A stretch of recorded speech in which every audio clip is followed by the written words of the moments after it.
Early morning 1:14 ఆ టైంకి start అయింది. ఆల్మోస్ట్ 7 మినిట్స్ వాళ్ళు అక్కడే ఉన్నారు.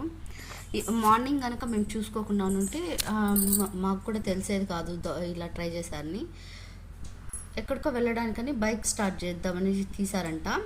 అప్పుడు చూస్తే కింద న్యూట్రల్లో ఉందంట బండి, అండ్ వైర్ కట్ చేసిందంట. సో అప్పుడు డౌట్ వచ్చి మా వాళ్ళు చెక్ చేసుకుంటే కెమెరాస్ ప్లేబ్యాక్ అంతా తీస్తే ఈ టైంలో అంటే 1:14 నుంచి 1:22 మధ్యలో వాళ్ళు చాలా ట్రై చేశారు దాన్ని దొంగలించడానికి.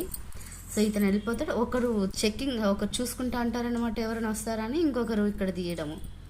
ఏం ట్రిక్ అసలు.